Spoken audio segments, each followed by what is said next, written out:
Did Jett Luchanko receive enough opportunities at the NHL level before being sent back down to the OHL? And is Porter Martone paving a path for a Hobey Baker award this season? We ask those questions and more on today's Philadelphia Flyers themed show.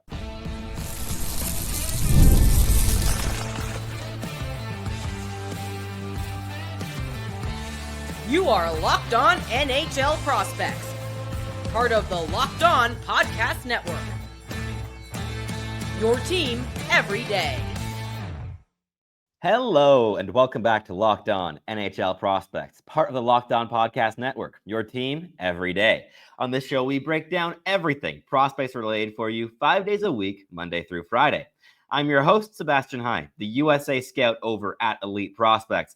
And on today's episode, we'll be breaking down the Philadelphia Flyers with some important prospect updates on Jett Luchanko, Porter Martone, and Jack Nesbitt. We'll be focusing on one of each of these in each of our three segments. So we've got a full 8 to 10 minutes to talk about all three of these players individually. So strap yourselves in, make yourselves comfortable as we jump into this show. But before we do that, today's episode is brought to you by FanDuel.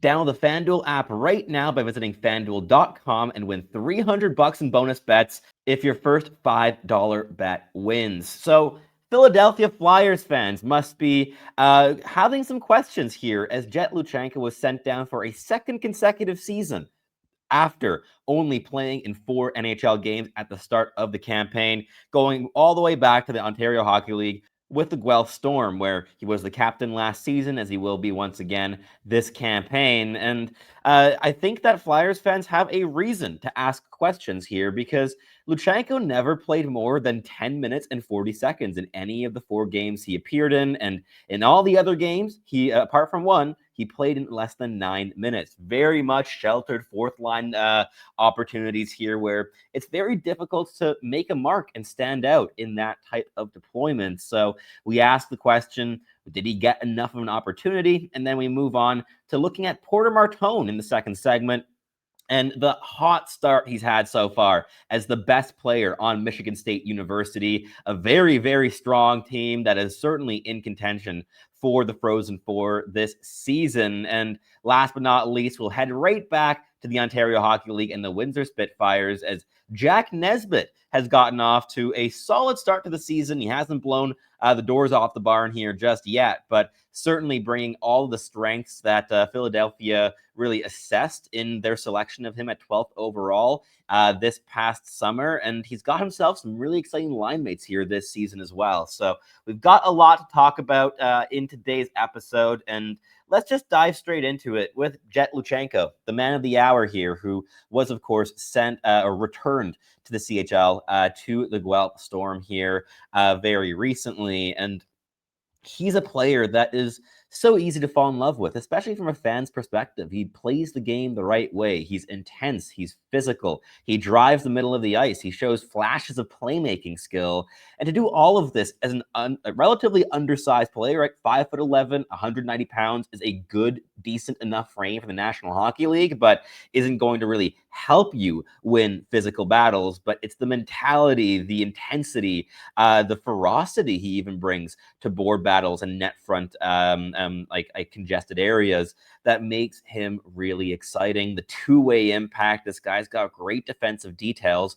I can fully understand why Flyers fans wanted to see a longer look than just 4 games and a bigger opportunity than just fourth line minutes, especially from a team that went out this offseason and paid big money in free agency to acquire Christian Dvorak, previously of the Montreal Canadiens, paying him over $5 million a season on a short-term contract to kind of fill that void until guys like Luchanko and Jack Nesbitt can make the jump to the National Hockey League full-time. But I think that there was a window of opportunity there this season for Luchanko to play a two-way role down the middle of the ice and do so at a much cheaper price tag than Dvorak is commanding at $5.4 million here this season. But Dvorak's been off to a decent enough start playing with Trevor Zegras, but his lack of vision and playmaking ability is certainly something that I think Flyers fans have already witnessed so far in his short Flyers career to date. But going back to Jett Luchanko, this is a player I would have loved to see in a middle six role for this team with more opportunities, both on the power play and the penalty kill. He can play both those roles really, really well. And he's a player that I think really shines when given the opportunity to elevate elite skill guys. I think he'd be a nice partner for a player like a Trevor Zegras, like a Matvey Michkov, like any of those top end guys. Even pair him with a veteran if you want and go with Travis Konechny. I think that he could play a role in elevating any number of players towards the top end of the forward core in Philadelphia. And to not even get the opportunity to do so in the regular season, I think is slightly questionable. I certainly would have given him that shot this season, especially after investing a top 13 selection in this player. I think it would have made sense to give him that chance here this season because I think he's really proven almost as much as he possibly could at the OHL level. Like the production, it might really increase this season. He was over a point a game last year in the Ontario Hockey League with Guelph, scoring 56 points in 46 games. And I think he could definitely one-up that this campaign. But in terms of details, he just isn't being challenged to a high degree in that environment. And that's something that I would have thought long and hard about before sending him back there, because he's got really big defensive potential as a two-way centerman who drives the pace of play for his line, can really be an effective F1, strong in the back check, really good at insulating the players around him, and very mature, I think, for his age. He's also a guy that was very young for his draft class. He's an August 21st birthday. He won't turn 20 years old until after the 2026 NHL draft, late in the offseason next year. But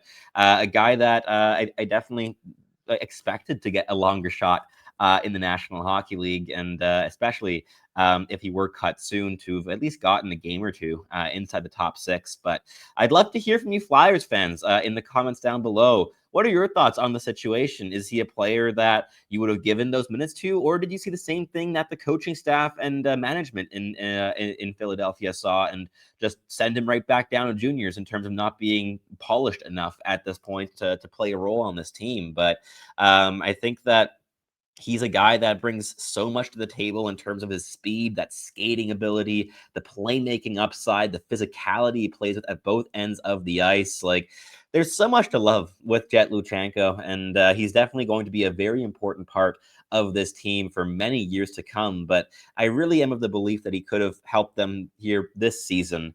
But it was apparently not to be, so he was sent back down to juniors, and I really hope he finds ways to challenge himself, because he really has been showing me over the course of the last year and a half that he's among the most polished two-way centers in the entire CHL, not just in the Ontario League. And for a guy with that kind of profile, would have been interesting if he'd maybe been getting more communication from the Philadelphia Flyers management over the offseason to maybe also consider playing in college hockey. I think that would also be a great place for him to develop here this season, but that was not the case. So very curious to hear, of course, from you guys down below in the comments. But that wraps things up here for the first segment, talking about Jett Luchanko. In the next one, we're going to talk about the highest upside player not yet in the National Hockey League for the Philadelphia Flyers, and that's got to be Porter Martone, player that they, of course, drafted way up in the most recent draft, and he's off to the hottest of starts at Michigan State University. But first, a quick message here from our sponsors at Locked On NHL Prospects. The NFL season is here, and FanDuel has an offer that you do not want to miss. Right now, new customers can bet just $5 and get $300 in bonus bets if you win. That's right. Pick a bet, put down $5, and if it hits, you'll unlock $300 in bonus bets to use across the entire app. I love how FanDuel gives me so many different ways to play. I've built parlays, tried player props, and even followed the live lines during the games as the action is unfolding right in front of me. Whether you want to take your big swings on parlays, like my favorite thing to do is, or any of the other options, FanDuel really is the place to do so. So, what are you waiting for? Visit FanDuel.com right now to download the FanDuel app today and get started. All right, let's keep this show rolling as we're talking about the Philadelphia Flyers and focusing on Porter Martone here. A very exciting power forward with deft hands, great playmaking ability, a heavy shot, and just about everything you want in a young power forward developing in his D+1 season. A player with every tool in the book, and Philadelphia got him as a faller on draft day down at 6th overall this past June, and I think he made a fantastic executive decision in the offseason to make the leap to the NCAA here this season with the new ruling that allows CHL alumni to make that jump after last season putting up 37 goals and 98 points in just 57 games as the captain of the Brampton Steelheads. And this season so far, in 6 appearances with Michigan State University, he leads the team in scoring with 3 goals and 9 points and 22 penalty minutes. This guy plays a feisty style of hockey. He sometimes compounds those frustrations in kind of stringing penalties together in a game. That's something that he's going to have to work on, but he's been earning top line minutes for a reason here so far this campaign with a very, very elite level program in college hockey at Michigan State. They're definitely going to be contending for the championship here this season, and his combination of finesse, power, violence, and two-way impact is really something to keep an eye on because he's got it all, and he's been showing that so far in the NCAA, and especially that two-way game has really stood out in viewings so far this season. I'll read to you a scouting report written by my colleague Austin Broad here at Elite Prospects, and this was from the October 10th game against the University of New Hampshire. Austin writes, Martone was effective in multiple ways against New Hampshire. He used his physical traits and his skill to impact the game in all 3 zones. He makes decisions quickly and, with his vision, can be an effective playmaking option. His passing ability was evident on the power play, where the Spartans used him both as a net front option and a passing player from the wing. Both of his assists came from quick decisions to get the puck off his stick and into the slot area. For a highly touted CHL player coming to the NCAA, Martone's two-way game may be his best asset. A very responsible 200-foot player, Martone is disciplined in his positioning and uses his stick and size to take away time and space from the opponents. He will be a strong option to be a top 6 forward on the wing in the NHL for the Philadelphia Flyers within just a couple seasons, who can be relied on in all situations. And I think that encapsulates his style of play really, really well. This guy's got all the size, all the skill, and he's a player that I've liked for a very long time. Going back to his draft eligible season last year, he's a player that I have a bunch of respect for in his commitment to really trying to expand his game as much as possible. He was very experimental in the Ontario Hockey League last season, not the two-way stable player he's been so far in college hockey. He was really trying to explore the boundaries of what he can do on the ice last year, and this year he's really bringing it all together in a much more projectable style with the Spartans. And in terms of NHL player comps, he's got some shades of guys like Blake Wheeler from back in the day, and Mikko Rantanen. So a big power forward with deft skill, quick decision-making, lots of creativity, who's able to drive the middle of the ice and make teams pay with elite level shooting and playmaking ability, and the hands that just facilitate all of that. And that intelligence, the vision, the decision-making at speed, these are all things that could really get him to the upper echelon of elite players in the National Hockey League, and as potentially the perfect complement to Matvei Michkov at the next level. So I'd love to pass the question as well on to you Flyers fans.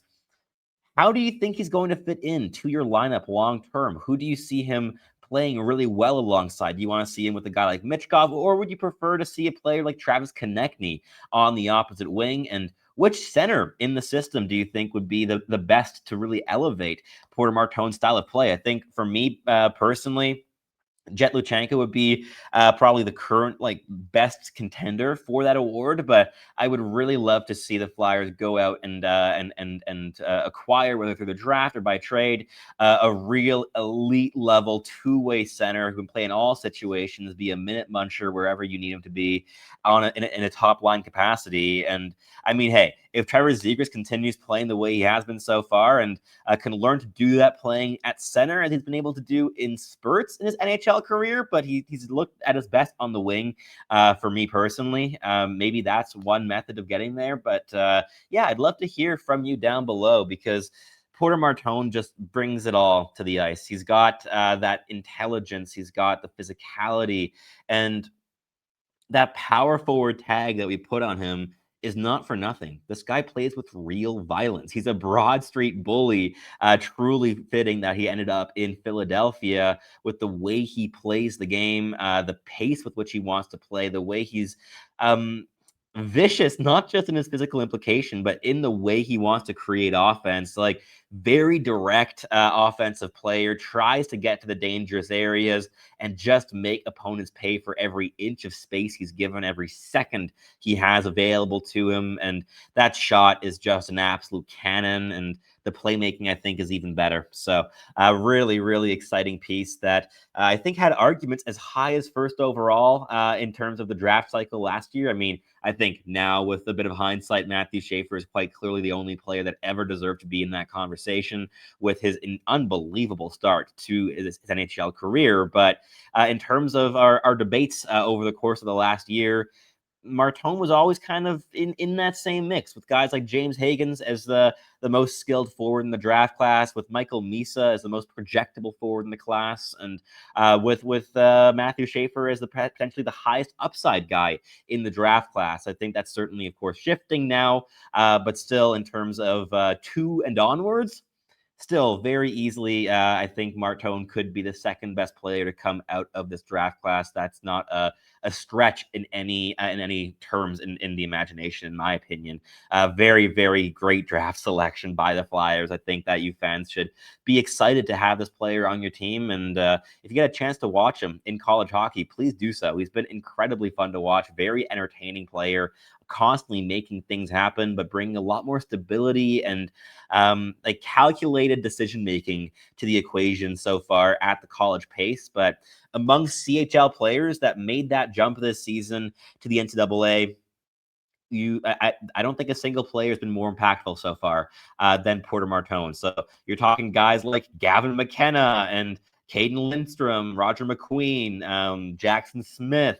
The list goes on. There's a lot of elite talents that made that leap in the offseason. And Porter Martone, at least here in the early goings of the campaign, has been the best, the most impactful, and the guy that's had the least issue translating his elite level skill to the college rink, and doing so while also bringing this two-way intensity and the details on both sides of the puck. The sky is the limit with this power forward. But that wraps things up here for us in the second segment. In the final one, we're going to wrap up the show by talking about Jack Nesbitt of the Windsor Spitfires. But before we do that, we have a quick message here from our sponsors at Locked On NHL Prospects.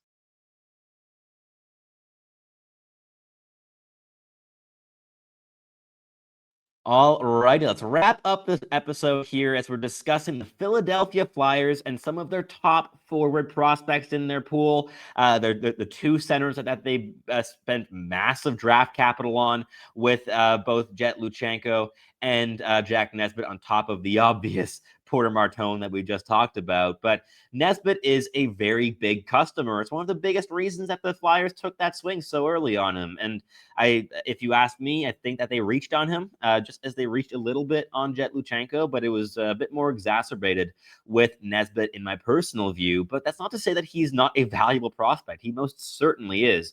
I just think that he has some limitations, and that there were potentially some more impactful players still left on the table. Guys like Victor Eklund, for instance, who dropped to the New York Islanders at 16th. But still, Jack Nesbitt has, 6'5", got a big frame on him, and he's still filling that out. He's only 185 pounds as he's currently listed, and playing in Windsor this season, he's really getting the opportunity to play alongside some high-skill players in Ethan Belchetz, who's going to be a top 2, top 3 contender here this season in the upcoming NHL draft, who's played 15 games so far this season and gotten 12 goals and 19 points. He's been a common line mate of Nesbitt so far, as well as Liam Greentree, who almost hit 100 points in the OHL last season and might do so again this year as he's up to 6 goals and 12 points in 8 games. But Nesbitt's production has been a little bit more pedestrian. 4 goals, 9 points in 11 games is solid. It just doesn't fully jump off the page. He's sitting at 8th in team scoring at the time of recording, and of course, he did also miss some games. He missed 5 games compared to some other players on the team, but so did some other guys that are above him in the point rankings, like Anthony Cristoforo, who's a defenseman, and Liam Greentree, of course, who I just mentioned. But with Jack Nesbitt, this is a guy that, in terms of your projections, is a future middle 6 center if he develops well. A guy like Adam Lowry in Winnipeg, who can really lead by example, play hard defensive minutes, be a force on the PK, and be a facilitator offensively rather than a line driver or a creator, but a guy that can really elevate the wingers that he's paired with and play with a whole bunch of physicality. That frame is not for nothing. He uses it very well. He gets to the net front. He's able to drive the middle of the ice, drape opponents over his back, and carry both himself and them to the dangerous spots. He's got a lot of tools that NHL teams love to see and want more in their lineup, especially come playoff time. And he's a guy that I would love to see take a step this season in his offensive dare, his desire to really showcase his offensive tools. I think his shot and his playmaking ability have room to grow. As currently constructed from what we've seen so far, I think they're about NHL average projections. I don't think that there's special elements in his game. I think he's more intelligent and physical than he is skilled at this stage. But there is definitely upside here with this player. He put up a point a game last year with 64 points in 65 games in Windsor. And he's a guy that, especially with a little bit more fluidity on his feet, could unlock a lot more as a playmaker if he just keeps his head on a swivel and scans for teammates. Like, he doesn't have to pick out the fanciest passes. You have other playmakers in the organization that can do that. Guys like Porter Martone, even Matt Michkov, who's still so underrated as a playmaker in this league. Trevor Zegras is also so capable at doing that.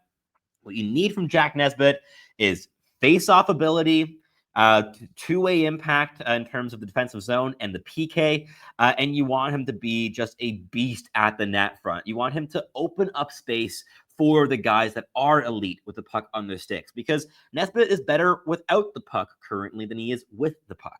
And that's something I would like to see him challenge this season, and I'm sure Flyers fans would also be excited to see him pop up on highlight reels a little bit more often and just try things and experiment with possession. But I think a lot of this is going to just have to do with him picking up some details from the players around him, because he does have the skill around him to learn these elements this season. Guys like Greentree and Belchetz are dynamic offensive forces, and Belchetz especially is also an incredibly physical player who's able to blend that physicality with elite level like IQ and handling and shot ability. There's so much to love in his toolkit, and if Nesbitt can learn a thing or two from his teammates, I think he's really going to raise his ceiling in the National Hockey League a little bit. So I'd love to hear from you Flyers fans as well. Like, what were your takeaways when you heard that Nesbitt was the draft selection at 12th overall here this past summer? And what are your hopes for him in the National Hockey League? Do you think he can be a top 6 center, or do you see him more as like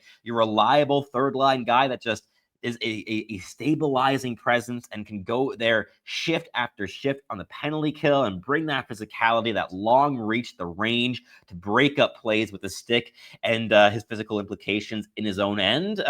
Or do you see that upside being able to carry him higher? And if so, which element are you most excited about? Is it the playmaking? Is it just the IQ? Or is it the shot? I'd love to hear from your thoughts down below as well. But for me personally, Nesbitt was a guy I had ranked more in like the late first, early second than a guy that I had in the top 15 range. But it's happened before as well that players have gotten drafted way higher than I have them and end up as steals, let alone good value selections where I had a bit of an eyebrow raise. And I did have an eyebrow raise when they drafted this player so high, but it made sense because most of the centers, or almost all the centers, were off the board by this point in terms of the real high-end first-round guys by the time that 12th overall rolled around. But yeah, I think that Nesbitt was kind of like the best option left available for the Flyers in terms of what they need down the middle and what they think that their wingers will need to really flourish at the next level, especially guys like Martone and Michkov. But yeah, Nesbitt's a fascinating case study, and he's off to a good start to the season. As I mentioned, I want to see a bit more of that, like, dare and ferocity and skill with the puck on his stick, because he has the strength to be able to hold off players with one hand and control the puck with the other and blend that physicality and skill to create offense a bit at a higher rate than he has so far. It's been good so far, but I think it could be great for the junior level. So definitely still a lot of upside with a guy like Jack Nesbitt, but he's kind of just picked up where he left off last season, playing solid, reliable, physical minutes while not really jumping off the ice or off the score sheet with his on-puck implications. But that's it here for us today. And Flyers fans, please, if you're watching on YouTube, do just submit those comments down below. The engagement's always helpful, and I love interacting with you guys in the comment section. And if you're listening on your favorite podcasting platform, please do make sure to make us your first listen of the day. It's always greatly appreciated. And for your second listen, you're going to head on over to Locked On Fantasy Hockey, where Flip and Steel break down everything you need to know to build yourself a competitive and sustainable fantasy roster. Thank you so much for listening. As always, I'm your host, Sebastian High, and I hope to catch you tuning in again very, very soon.